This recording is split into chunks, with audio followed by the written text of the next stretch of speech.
Tag TV US Canada brings you news and views from White House and State Department's press briefings. And good morning. Thank you for the kind words. I appreciate them. Just 2 days ago, the head of the IRGC's Airspace Division, Amir Hadizadeh, boasted that Iran is capable of building missiles with a range beyond 2,000 kilometers. He said, quote, "We have the ability to build missiles with broader ranges. We don't have limitations from a technical perspective." End of quote. He also said there are many enemy bases within 800 kilometers of Iran. In other words, within striking distance of Iranian missiles. He bragged that Iran does 40 to 50 tests per year. As I'll talk about further, it is clear that the Iranian regime's ballistic missile activity has grown since the nuclear deal. Iran has exploited the goodwill of nations and defied multiple Security Council resolutions in its quest for a robust ballistic missile force. The United States will never stand for this. No nation that seeks peace and prosperity in the Middle East should either. Since 2006, this council has been telling Iran to stop testing and proliferating ballistic missiles in one form or another. From 2010 to 2015, Iran was subject to UN Security Council Resolution 1929, the strictest resolution addressing the Iranian ballistic missiles to date.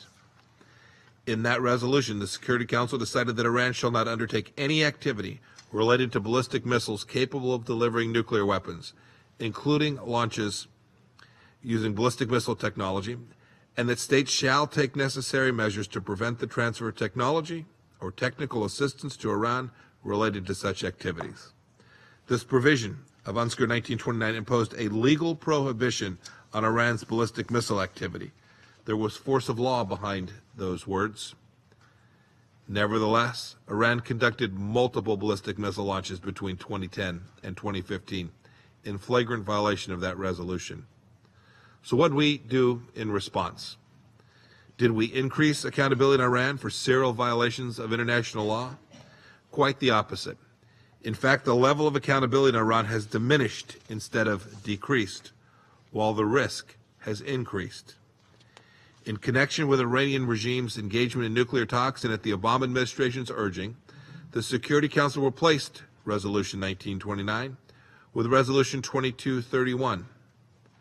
Resolution 2231 calls upon Iran not to undertake any activity related to ballistic missiles designed to be capable of delivering nuclear weapons. Notwithstanding that change in language, the world's concerns remain. When we, collectively, call upon Iran to cease its ballistic missile activity, we must agree to stop it now. But Iran is as defiant of the world's insistence as ever.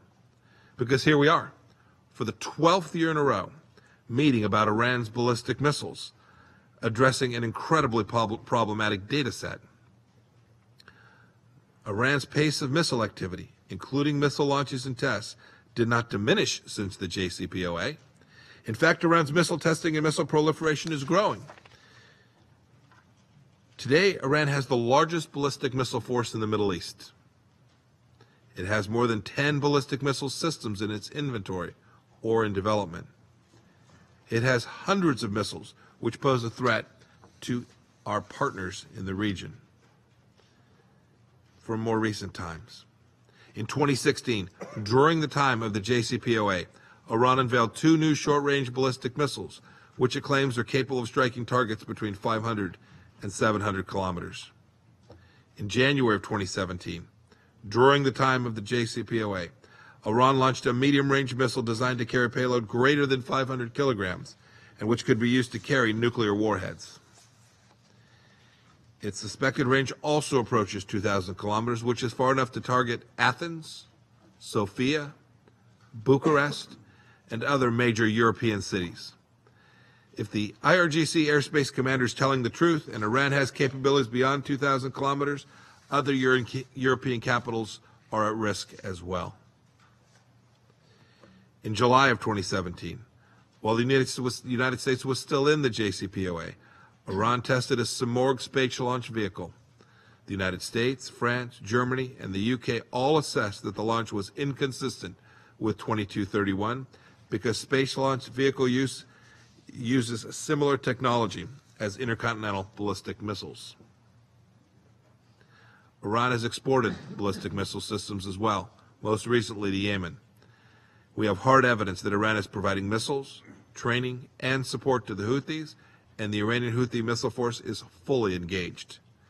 This poses a threat to innocent civilians, including Americans living in Riyadh, Abu Dhabi, Dubai, as well as people of all nationalities who travel on civilian aircraft in that region. Iran is also transferring ballistic missile systems to Shia militias in Iraq. And just look at the last 2 weeks. The Iranian regime test-fired a medium-range ballistic missile that is capable of carrying multiple warheads. Our goodwill gestures have been futile in correcting the Iranian regime's reckless missile activity and its destructive behaviors. No nation can dispute that Iran is in open defiance of UN Security Council Resolution 2231. The United States is not alone in raising these concerns. I'd like to thank France and Germany and the United Kingdom for raising concerns about Iranian missile proliferation to the Secretariat. I would also like to thank our partners from Saudi Arabia and the United Arab Emirates who are working with UN inspectors in recovering material debris of Iranian-supplied missiles, rockets, and UAVs launched into their countries by Houthi forces in Yemen. Our Israeli allies have brought further evidence to the Security Council about Iran's continued launches of ballistic missiles that are inherently capable of carrying nuclear weapons. Israel has also given evidence to the Secretariat of Iran's transfer of weapon systems to its proxies all around the Middle East, and in defiance of what we have insisted that they do. So the question now, what steps ought we take to confront this Iranian malign activity?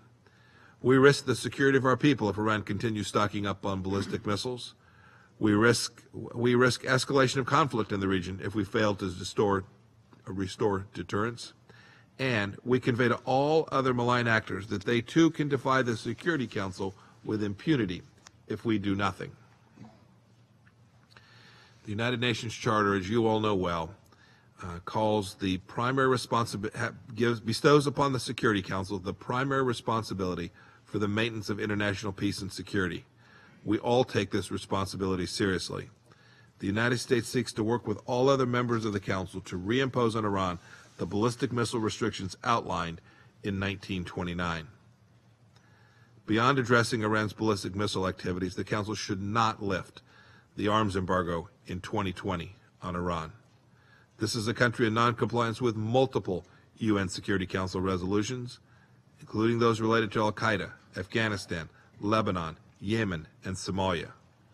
Iran is harboring Al-Qaeda, supporting Taliban militants in Afghanistan, arming terrorists in Lebanon, facilitating illicit trade in Somali charcoal benefiting al-Shabaab, and training and equipping Shia militias in Iraq, even as we sit here today. It is also stoking conflict in Syria and Yemen. The Council must address these malign activities. It cannot reward Iran by lifting the arms embargo. We also call on the Council to establish inspection and interdiction measures in ports and on the high seas to thwart Iran's continuing efforts to circumvent the existing arms restrictions. Some have questioned our decision to withdraw from the JCPOA. We reply that it is self-evident why we did so, based upon the very conversation we're having here today. Prior to the deal, Western leaders made grand claims of how the JCPOA would usher in a new era of moderation from the Iranian regime.